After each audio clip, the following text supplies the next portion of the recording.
El fiscal, el Ministerio Público, describe al delincuente lombrosiano y véale los ojos de degenerado y véale la mirada y véale esto. Aquí me estoy dando cuenta de lo que es la muerte. El día que me trajeron aquí, los primeros días, todos lloraban, todos venían, todos estaban. La vida fuera siguió y empecé a pasar a ser un recuerdo. Eso es una muerte en vida. Qué duro. La dinámica del delito, y por qué lo hizo, y sus antecedentes, eso te empieza a golpear. Dejas de ver a tu familia, seas culpable o no, creo que todos merecemos un respeto, creo que todos somos humanos. ¿Tú consideras que al final de cuentas los que viven en estos penales son grupos vulnerables? Los convertimos en grupos vulnerables y los aislamos. Y cuando tú tienes aislada a cualquier persona, la conviertes en vulnerable. Y el primer impacto, que te lo juro que es un impacto durísimo, es el primer cierre de la reja cuando ingresas a un penal. El caminar, el entrar a algo y sentir que te cierran la puerta y sentir que se queda atrás tu vida, es muy duro. Bienvenidos a Conversaciones con el Pastor. Y hoy tengo el honor de estar con Juan Roberto Montes Romero. Ya iremos platicando de un tema que es tabú para la sociedad.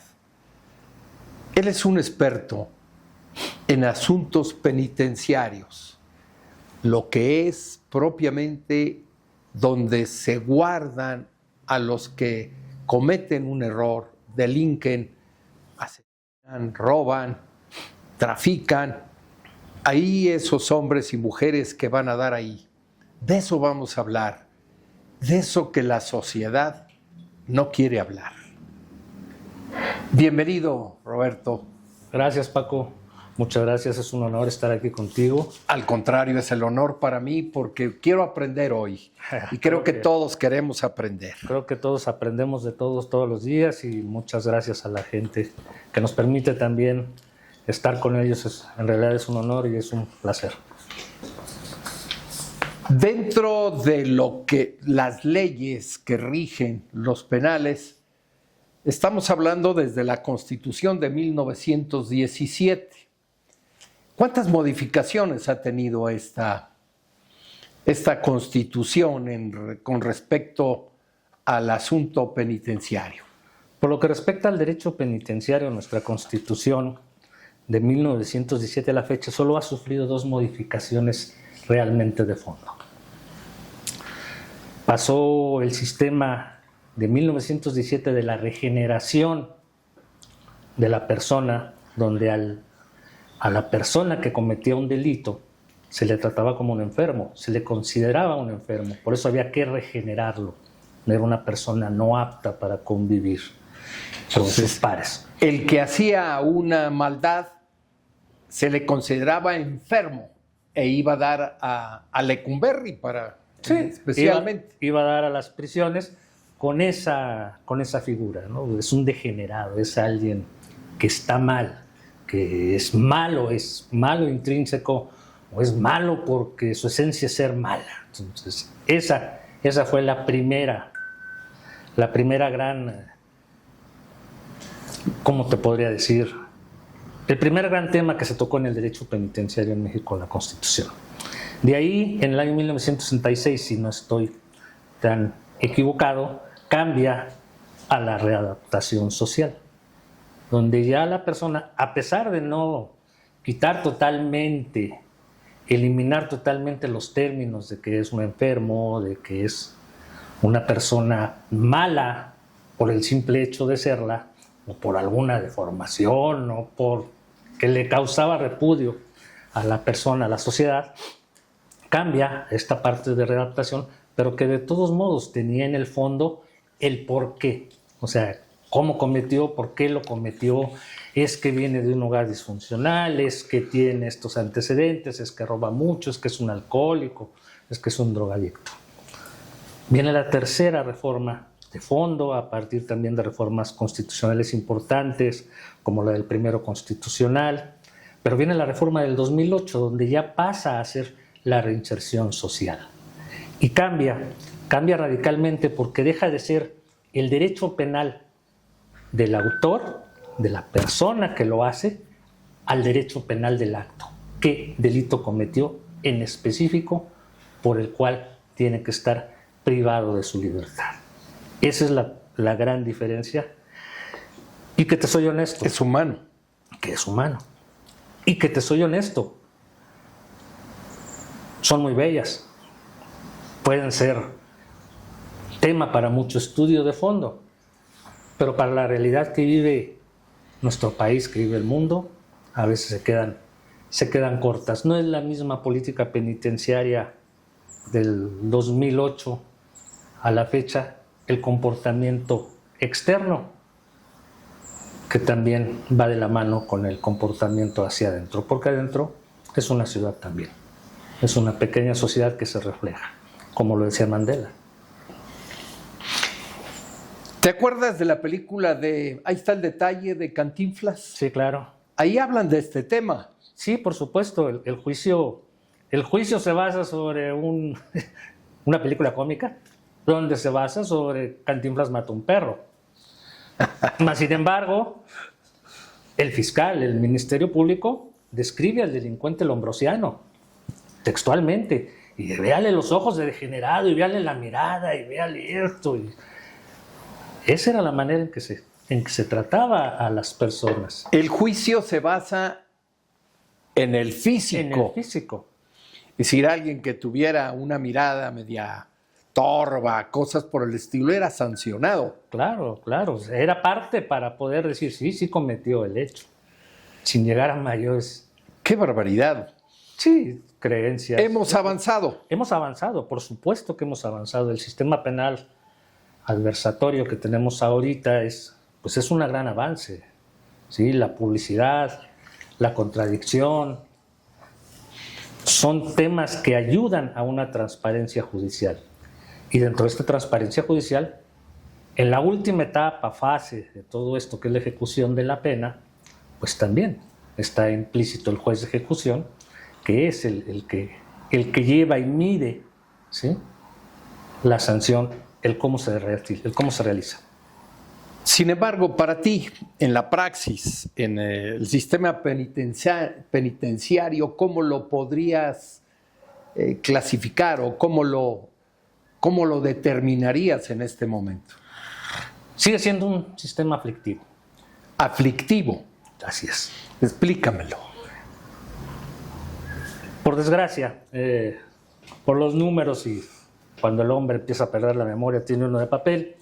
Si al final del año pasado eran 225.040 internos en el país.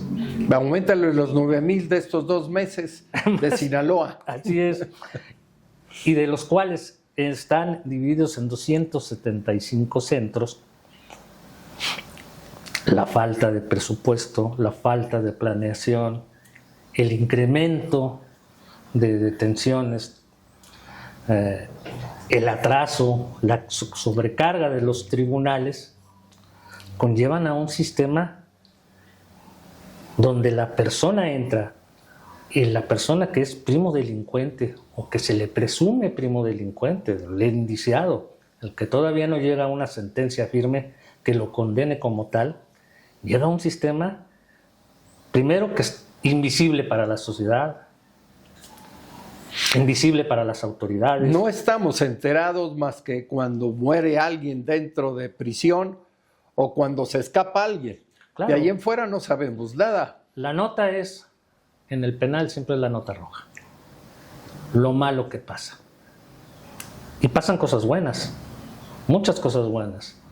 Te reitero, es una sociedad. Tú entras al penal y tienes una pequeña sociedad.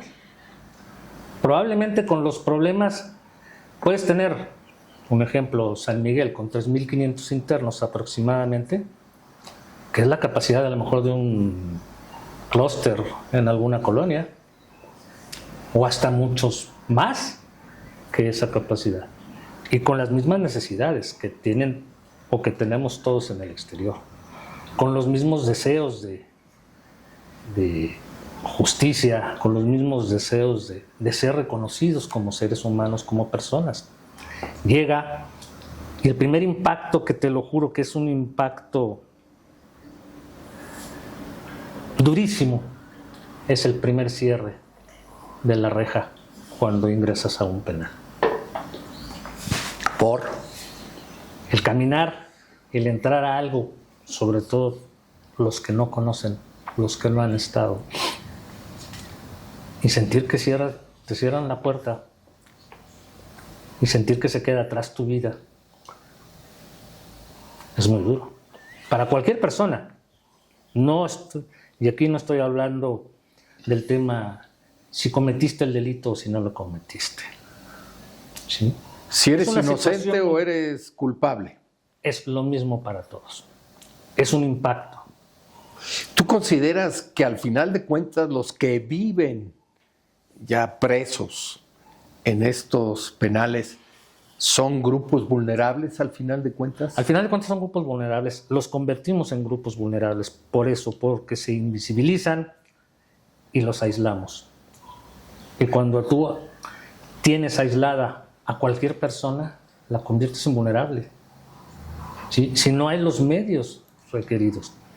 Las reformas constitucionales, el primero constitucional, el respeto a los derechos humanos, la progresividad en los derechos humanos, muchas veces se pierde estando en prisión. ¿Por qué? Porque sigue habiendo lagunas jurídicas en algunos estados, donde las funciones pueden estar divididas, donde la legislación no está armonizada con la Ley Nacional de Ejecución Penal, o porque las prácticas siguen siendo las mismas desde 1960, 50, 40. Ah, caray. Sí, yo creo que en más de un pueblo sigue pasando lo mismo. Increíble en ciudades, en capitales, por experiencia. Está el principio de presunción de inocencia. Te ingresan al penal. Con el modelo anterior, el de readaptación, lo primero que se tenía que efectuar era el estudio de personalidad de la persona que ingresaba, con el fin de tenerlo listo para cuando lo requiriera el juzgador. Principio de personalidad. ¿Por qué te remarco esto? Porque cambió del derecho penal de autor al derecho penal del acto. Ahora ya no se debería de hacer ese estudio. Se hace, es una práctica, ¿sí? Y para conocer a la persona. Pero todavía hay compañeros del sistema penitenciario que te dicen, te hago el estudio porque se lo voy a presentar al juez. Y el estudio en el periodo de instrucción no lo pide ningún juzgador. Ni para vincularte al proceso, ni en la audiencia intermedia, ni en la sentencia. El estudio lo piden hasta que pasa la ejecución. Y si tenemos que un 40-37% de la población en los penales está sujeta a un procedimiento y en la gran mayoría te siguen haciendo este estudio desde un inicio, te empiezan a taladrar. Psicológicamente Te empiezan, ¿por qué? A ver, y te dígame mata. la dinámica del delito, y por qué lo hizo, y sus antecedentes, y eso te empieza a golpear. Es aflictivo, dejas de ver a tu familia, dejas de tener tu vida diaria, tu vida normal. ¿Sí? Seas culpable o no, creo que todos merecemos un respeto, creo que todos somos humanos. Y creo que la función de los servidores públicos, como lo dice la Constitución, proteger, respetar, garantizar y promover los derechos humanos, debe de ser. No puede quedar nada más en un dicho, en un texto o hasta que pasas el umbral de la prisión. Hay una pregunta que nos hacemos desde fuera de las prisiones. ¿Por qué se habla de que, o tenemos la percepción de que hay una corrupción que no se puede controlar? El tema de la corrupción es tan viejo, Paco, con un ejemplo, creo que te lo puedo mostrar. Cuando los apóstoles van a visitar a Juan Bautista preso, tuvieron que corromper al guardia para poder entrar porque supuestamente estaba en una prisión incomunicado. y lo tuvieron que corromper al guardia Ni para hablar. poder entrar. ¿Por qué se da tanta corrupción? Primero porque el propio ser humano, lo considero yo así, es muy dado seguimos siendo muy dados a abusar del débil, seguimos siendo muy Del dados. que está doblado propiamente, psicológicamente, emocionalmente Seguimos y siendo, físicamente, porque yo creo que hay sí, seguimos dolor enorme, ¿no? seguimos siendo en la generalidad así, ¿no? O sea, no tenemos, a veces no tenemos empatía con la gente en la esquina, el niño que está pidiendo un peso en la calle, pues es lo mismo, ¿no? O sea, eso puede ser inerte al ser humano, pero también considero es falta de educación, de preparación, de valores. Y reitero, si invisibilizas un centro, si invisibilizas a la gente que está ahí, pues la conviertes en un poco vulnerable, la conviertes en un área de oportunidad para el que en ese momento cree tener o cree detentar el poder. ¿Sí? Vamos a aunarlo a que no siempre hay presupuesto o es insuficiente o no hay verdaderos planes para avanzar en la reinserción. En estos procesos que por desgracia cambian conforme cambian las autoridades. Muchas veces llega a algún centro que no tiene idea, que no tiene práctica, quien llega por una amistad. Y es válido. Nadie en este sistema llegamos aprendiendo. Pero experimentar es muy complicado con un ser humano. Y en este tema es más complicado, porque las políticas las cambian. No hay, lo que te digo, es muy bella la Ley Nacional de Ejecución Penal. El problema es que no hay políticas públicas que en realidad digan, oye, cada determinado tiempo lo vamos a cambiar, lo vamos a revisar y vamos a adoptar lo bueno y a seguir lo bueno, y lo que no funcionó vamos a tratar de mejorarlo. No, llegan y cambian, es un cambio total, por desgracia, como lo es la mayoría de los gobiernos, que llegan y cambian hasta los colores institucionales y prefieren gastar millones de pesos en cambiar fachadas que en atender a las gentes. Voy a hacerte una pregunta. El Diagnóstico Nacional de Supervisión Penitenciaria, ¿en qué lugar ocupa Puebla?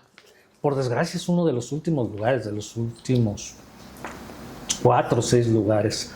Puebla ha ido en una situación de descenso. Puebla tiene el problema específico de la ley no está armonizada con la Ley Nacional de Ejecución Penal. Siguen existiendo centros distritales que en muchos estados ya no hay, con las carencias que estos centros tienen. ¿Por qué? Porque son centros que están en una presidencia, en un ayuntamiento, en una casa, y que son acondicionados, que no tienen las condiciones mínimas para realmente llevar procesos de reinserción social. Reinserción social, Así es. que es para perder esa vulnerabilidad de los que viven ahí. Así es, y es la reinserción social, el fin es reintegrar todos los derechos que perdió la persona al ingresar a cumplir una pena.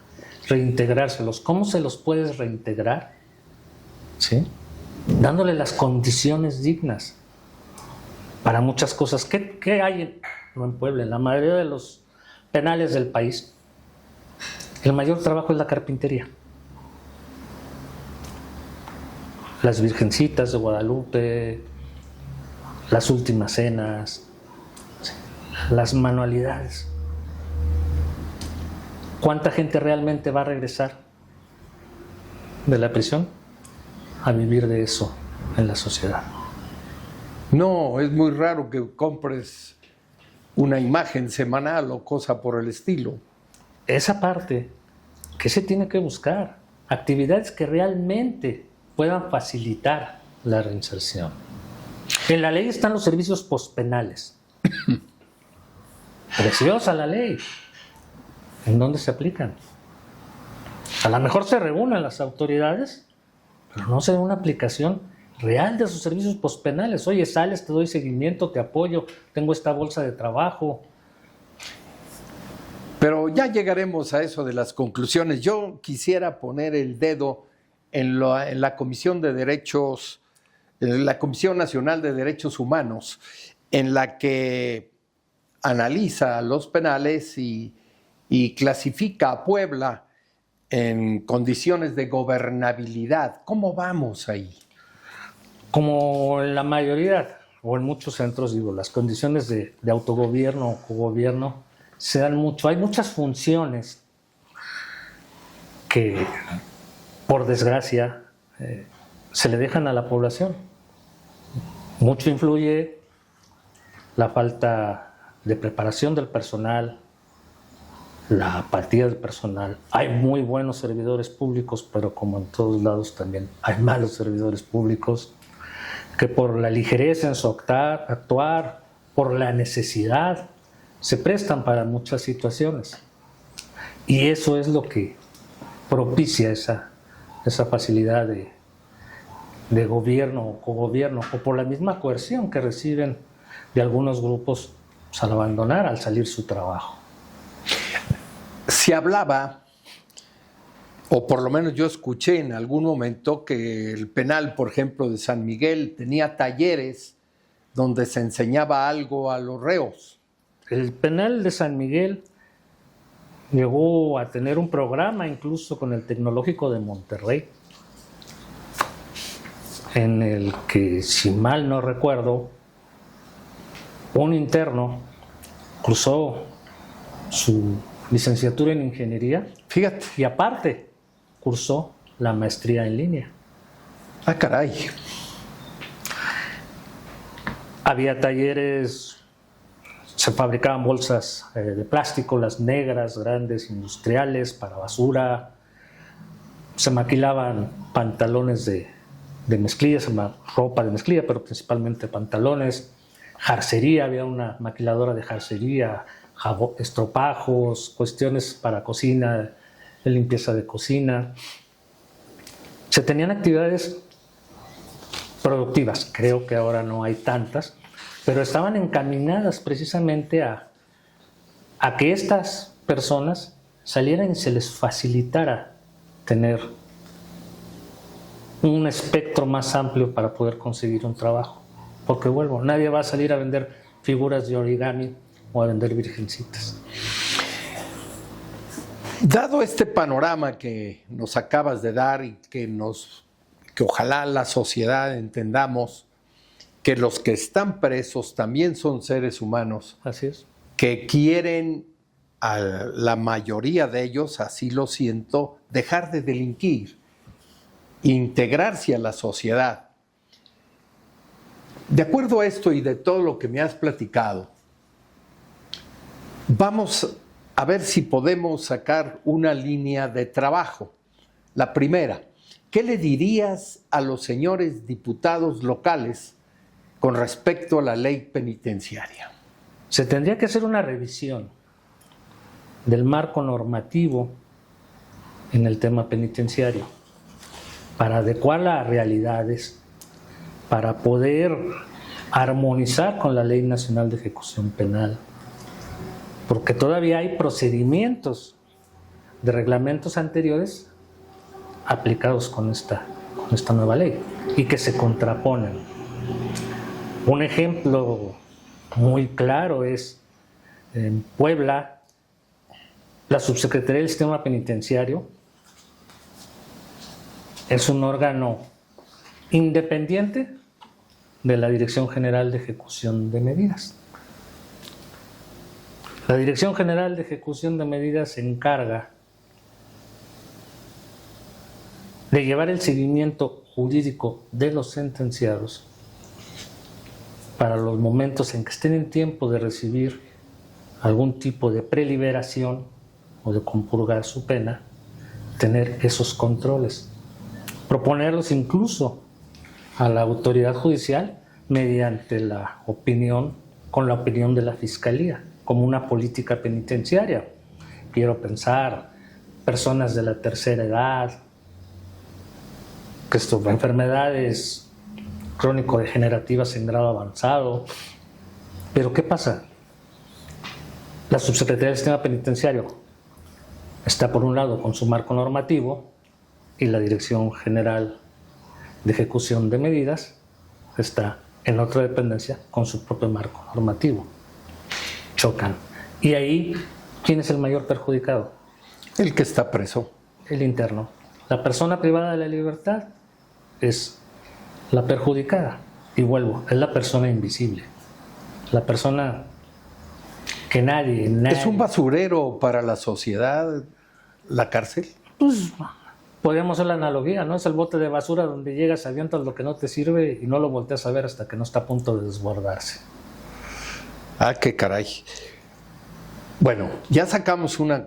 ¿Serías capaz de asesorar a los señores diputados locales, dada tu experiencia y tu expertise en derecho? Porque no crean que estoy hablando con cualquiera, es un hombre muy preparado, estudió derecho, estudió cursos sobre penitenciaría, está bien y además ha vivido las prisiones como encargado de las mismas. ¿Te animarías a asesorarlos? Claro, o sea, platicar. No solo platicar, sino empujar la pluma para que salga una ley más sentida, más ligada a la realidad. Por supuesto que sí. Mira, Paco, vuelvo, creo que este es un tema de abandono. Muchas veces las legislaciones, no solo la de Puebla, sino la mayoría de las legislaciones, ven solo al sistema penitenciario cuando aprueban un presupuesto. Ah, caray. Y que no está, que no lo vive, que no lo visita, que no comprende, que no vive el experimentar, el platicar con una persona al interior, pues obviamente lo va a satanarizar. O vamos a regresar al proceso de regeneración, vamos a pensar que es un enfermo y pues ¿para qué lo atiendo? ¿Para qué lo...? Otro punto que me llamó la atención.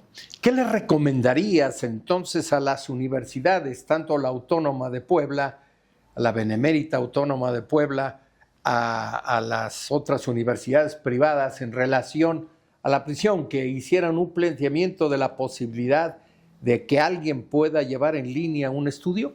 Claro, por supuesto, cursos, motivaciones. Es una obligación, mira. No nada más es lo que era el Instituto Nacional de Educación para los Adultos quien debería de estar ahí. ¿Por qué? Porque se les da una educación básica, muy de nivel primaria. ¿Sí? Por suerte en nuestro México pues ya no requerimos a veces tanto de alfabetización. No te quiero decir que no haya.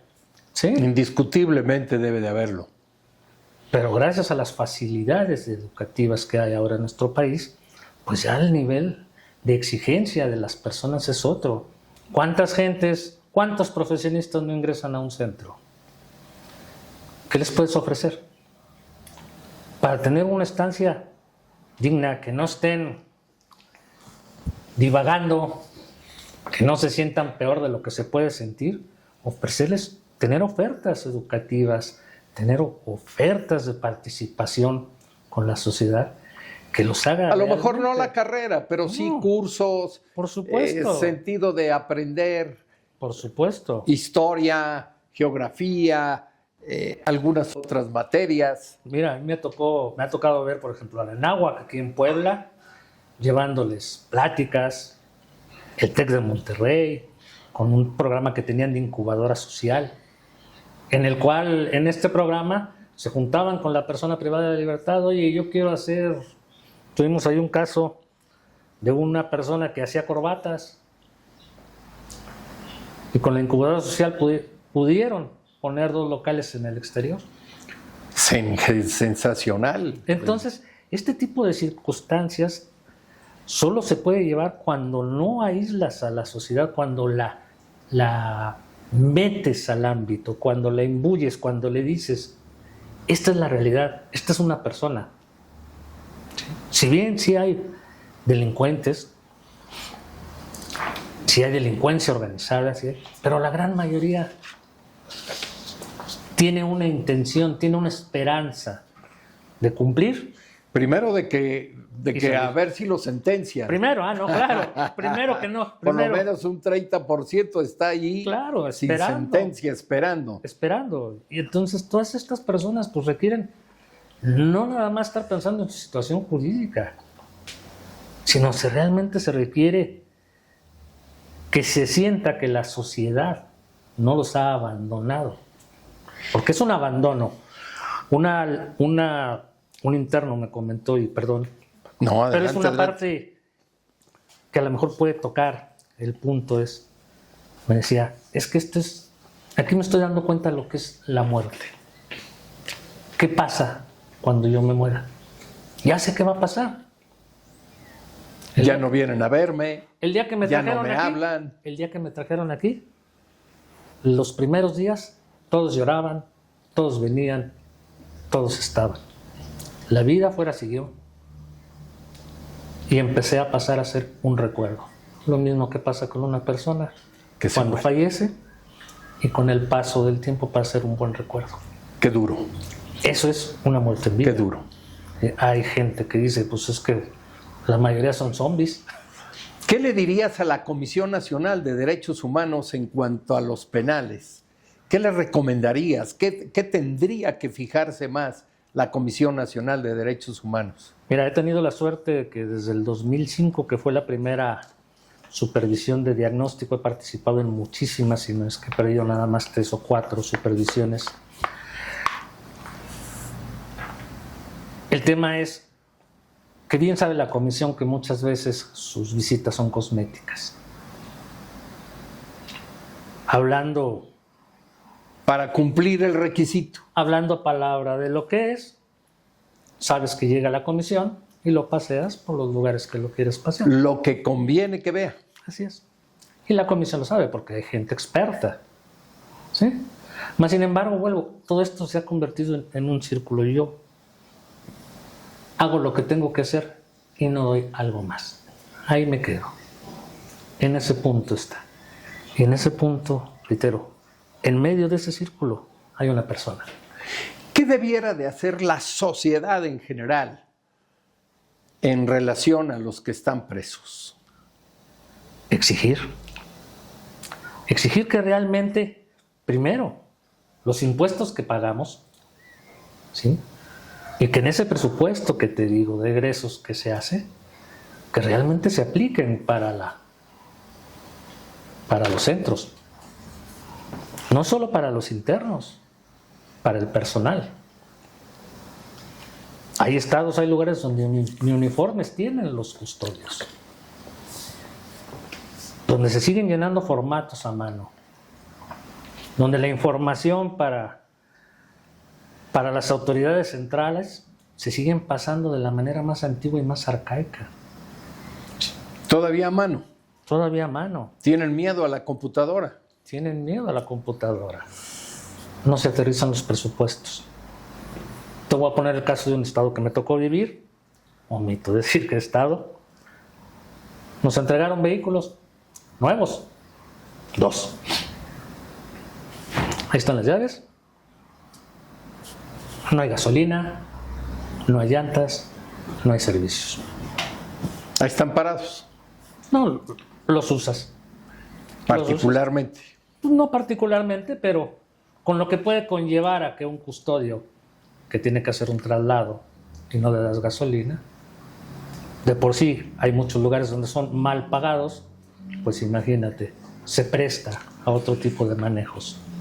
Esa parte de la sociedad, ver que realmente lo que yo aporto, porque de ahí vivimos los servidores públicos que trabajamos alguna vez para el sistema, y los que están ahorita, y los internos, de ahí viven, de ahí es su alimento, de ahí sale del impuesto, de ahí sale la luz, de ahí salen sus capacitaciones, de ahí sale todo, se apliquen.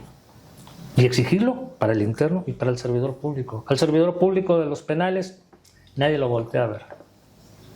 Sale tan estigmatizado de un centro como sale un interno. Es corrupto, se metió ahí, es custodio porque no pudo ser policía. Imagínate, convive todos los días con un delincuente, con un homicida. Y si bien sí es cierto, el custodio también requiere terapia psicológica como la que requiere el interno. ¿Y lo hay? Jurídico. ¿Se da? No, no se da.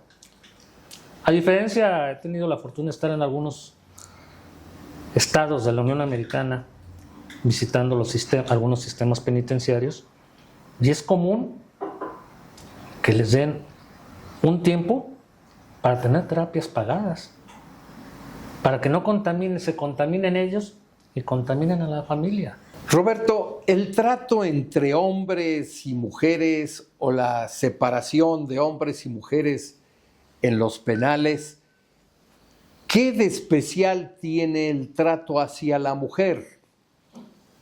El 18 constitucional marca la separación, sentenciados procesados, adultos menores, hombres y mujeres. Grosso modo, trata de aplicar políticas de acuerdo al género y a la edad. Nuestra realidad en México es que el abandono hacia la mujer en reclusión es inmenso. Hay más de 13,000 mujeres en el país recluidas. Ah, caray. La mayoría madres. La mayoría por delitos dolosos. Es muy común el homicidio, y muy común el homicidio en situaciones de violencia familiar, parentales. De defensa propiamente, que quizás en algún momento De defensa. sintieron. En México tenemos una cultura inmaculada de la mujer, y a veces no alcanzamos a tener la percepción de ella como un ser humano. Y si un hombre es satanizado por cometer un delito, la mujer aparte es satanizada y victimizada. Sufre del abandono familiar, muchas veces es la cabeza de la familia, deja a los hijos. Es tan sencillo como un día dar una vuelta por una prisión y ver que en el exterior hay filas enormes para entrar al área varonil, y si es que en ese mismo centro tiene área femenil, la fila es ínfima. Se abandona a la mujer en la prisión. Se abandona a la mujer en la prisión. Por desgracia se le sigue dando preferencia al hombre, muchas veces por la cuestión cultural del propio centro, de los propios servidores públicos. Me va a causar más problema a un hombre, mejor lo tengo ocupado, mejor le doy más actividades a un hombre que a una mujer.